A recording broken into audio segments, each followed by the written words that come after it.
କୁକୁରର ଶଗଡ଼ ଆଜି ଗାଁରୁ ଅଲଗା ହେଇଛି, ଯନ୍ତ୍ର ମଣିଷକୁ କବଳିତ କରିଛି।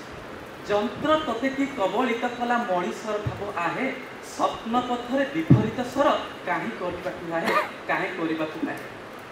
ସମ୍ମାନୀୟ ବିଚାରକ ମଣ୍ଡଳୀ ମହୋଦୟ, ଏଠାରେ ଉପସ୍ଥିତ ଥିବା ମୋର ପ୍ରତିଯୋଗୀ ଭାଇ ଓ ଭଉଣୀମାନେ, ଆଜିର ବିଷୟବସ୍ତୁ ହେଉଛି କୃତ୍ରିମ ବୁଦ୍ଧିମତ୍ତା ଆଶୀର୍ବାଦ ନା ଅଭିଶାପ। ଏହା ସମ୍ପୂର୍ଣ୍ଣ ବିପକ୍ଷରେ ମୁଁ ମୋର ମତ ଉପସ୍ଥାପନ କରିବାକୁ ଯାଉଛି। ସାମ୍ପ୍ରତିକ ପରିସ୍ଥିତିରେ ଗୋଟିଏ ଫଟୋର ମାଧ୍ୟମ ତଥା ଭିଡ଼ିଓ ଆଜି ସାରା ଦେଶକୁ କବଳିତ କରୁଛି। ସାର୍ ରଶ୍ମିକା ମନ୍ଦାନଙ୍କ ଭିଡ଼ିଓ ହେଉ କିମ୍ବା ଧୁତି ଚାନ୍ଦଙ୍କ ଭିଡ଼ିଓ ହେଉ କିମ୍ବା ଭାରତବର୍ଷର ପ୍ରଧାନମନ୍ତ୍ରୀଙ୍କର ଭିଡ଼ିଓ ହେଉ, ତେବେ ତାହାର ଉପାଦେୟ ତାର ବୁଦ୍ଧିମତ୍ତା କ'ଣ ଆମେ ଜାଣିଛେ, ତାର ଚିନ୍ତନଶୀଳତାକୁ କ'ଣ ଆମେ ଉପଭୋଗ କରିଅଛେ? ନା ଆଜ୍ଞା, ଏଆଇର ଆବଶ୍ୟକତାକୁ ଆମେ ସୁଚାରୁ ରୂପରେ ଜାଣିନେ ଏବଂ ତାହାର କଳ୍ପନୀୟତାକୁ ଆମେ ବୁଝିବାକୁ ବୋଧେ ହୁଏ ଚେଷ୍ଟା କରିବେ। ଆଜି ଯଦି ଏମିତି, ତେବେ ଭବିଷ୍ୟତ କେମିତି? ଭବିଷ୍ୟତରେ ତ ବ୍ୟାଙ୍କ ରବରି ହେବାର ସମ୍ଭାବନା ଅଛି ଏବଂ ସାର୍ଟିଫିକେଟ୍ ଜାଲ୍ ହେବାର ଆବଶ୍ୟକତା ଅଛି, ବା ସିଗ୍ନେଚର କପି ହେବାର ଆବଶ୍ୟକତା ଅଛି। ଏ କୃତ୍ରିମ ସଂଯୋଗତା ଏଆଇର ପ୍ରଭାବ ଯଦି ଆମେ ଠିକ୍ ରୂପରେ ଜାଣିପାରିବା, ତେବେ ତାର ଉପଲବ୍ଧିକୁ ଆମେ ସୁଚାରୁ ରୂପରେ ସମ୍ପାଦନ କରିବାର ଆବଶ୍ୟକତା ଅଛି। ଇଂରାଜୀରେ ଗୋଟିଏ କଥା ଅଛି, ନୀଳଜହ୍ନ ବେଳେ ବେଳେ ଆସେ।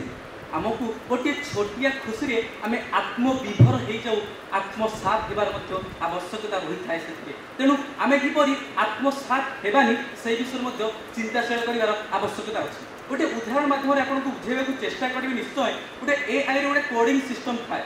ମଣିଷ ଯାକୁ ଯେଉଁ କୋଡ଼ ଦେଇଥାଏ ସେ ଅନୁସାରେ ସେ ଏଆଇ କାର୍ଯ୍ୟ କରିଥାଏ। ଯଦି ଗୋଟେ ଗଡ଼ିଆରେ କୌଣସି ମଣିଷ ବୁଡ଼ି ଯାଉଛି, କିନ୍ତୁ ଜଣେ ମଣିଷ ଏଆଇକୁ ଉପଯୁକ୍ତ କୋଡ଼ିଂ ଦେଇପାରୁନାହିଁ, ସେ କୃତ୍ରିମ ଉପଯୁକ୍ତ ମଣିଷକୁ ଉଦ୍ଧାର କରିପାରିବ ନାହିଁ, କିନ୍ତୁ ମଣିଷ ମଣିଷକୁ ଉଦ୍ଧାର କରିପାରିବ। ଏଥିରେ କହିବାର ଆବଶ୍ୟକତା ହେଉଛି ଯେ ଏଆଇର ସଂଯମତା ମଣିଷ ହିଁ ଏ ଯନ୍ତ୍ରକୁ ତିଆରି କରିଛି, ଯନ୍ତ୍ର ମଣିଷକୁ ତିଆରି କରିନି। ତାର ଆବଶ୍ୟକତା ତାର ତାତ୍ପର ସହିତ ତାର ମର୍ମକୁ ମଧ୍ୟ ବଜାୟ କରିପାରିବ। ଏଆଇ ମାଧ୍ୟମରେ ଆମେ ବିଭିନ୍ନ ପ୍ରକାର ହୋମୱାର୍କ କରୁ। ଯଦି ଏଆଇ ହୋମୱାର୍କ କରିବ, ତେବେ ବୁଦ୍ଧି କ'ଣ ପାଇଁ କରିବ? ଏ ଛାତ୍ରଛାତ୍ରୀମାନେ ଘରେ ହୋମୱାର୍କ କାହିଁ କରିବେ? ତାଙ୍କର ବୁଦ୍ଧିମତ ସଂଯମତାକୁ ସେ ଶ୍ରେଷ୍ଠ ଛାତ୍ରଛାତ୍ରୀ ଉପରେ ପରିଗଣିତ କରିବେ। ସେହି ବିଷୟରେ ମଧ୍ୟ ଚିନ୍ତା କରିବାର ଆବଶ୍ୟକତା ଅଛି। ପରବର୍ତ୍ତୀ ପର୍ଯ୍ୟାୟରେ ଯଦି ଆମେ ଦେଖିବା, ତାର ବିଷୟବସ୍ତୁକୁ ସଂଜ୍ଞାହୀନ କରିପାରିବା, ସକାଳର ଖବରକାଗଜର ସେ ସମ୍ପାଦକୀୟ ପୃଷ୍ଠ ଯାହା ଆଜି ମଧ୍ୟ ବାହାରିଛି, କିପରି ଭାବରେ ଏଆଇର ପ୍ରାଚୁର୍ଯ୍ୟ, ତାର ଉପଯୋଗିତା ଯନ୍ତ୍ରର ମାନବକୁ କବଳିତ କରି ରଖିଛି।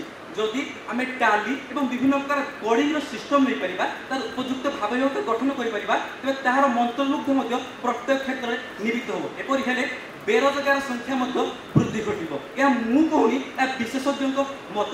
ତା ସହିତ ଏଆଇର ସିଓ ମଧ୍ୟ ଇସ୍ତଫା ପ୍ରଦାନ କରିଥିଲେ ଏବଂ ତାଙ୍କର କର୍ମଚାରୀ ମଧ୍ୟ ତାଙ୍କ ଉପରେ ନ୍ୟସ୍ତ ହୋଇଥିଲେ, କିପରି ଭାବରେ ଏ ସଂଯମତାର ମାଧ୍ୟମକୁ ଦୂରଗସ୍ତି କରିପାରିଥାଏ। ବର୍ତ୍ତମାନ ସମସ୍ତେ କହୁଛନ୍ତି ସାମରିକ କ୍ଷେତ୍ରରେ ଏଆଇକୁ ବ୍ୟବହାର କରିବା। ଯଦି ଆମେ ସାମରିକ କ୍ଷେତ୍ରରେ ବ୍ୟବହାର କରିବା, ସେ କ'ଣ ଜାଣିବ ଏ ଇଣ୍ଡିଆ ସୈନିକ, ଏ ପାକିସ୍ତାନ ସୈନିକ? ସେ କେବେ ଚିନ୍ତା କରିବେ ନାହିଁ କିମ୍ବା ଜାଣିପାରିବ ନାହିଁ, ବେଶଭୂଷାରୁ କୌଣସି ଉପଲବ୍ଧିତ କରିପାରିବ ନାହିଁ। ସେଥିପାଇଁ ଉପଯୁକ୍ତ ଜ୍ଞାନ କୌଶଳ ମାଧ୍ୟମକୁ ସୃଷ୍ଟି ହେବା ସହିତ ଏକ ଆବଶ୍ୟକତା ଅଛି। ପରିଶେଷରେ ମୁଁ ଏତିକି କହିବି, ସ୍ୱାବଲମ୍ବୀର ମଣିଷ ଆଜି ଚିନ୍ତାଶୀଳ ଯୁଗରେ ଅଗ୍ରସର।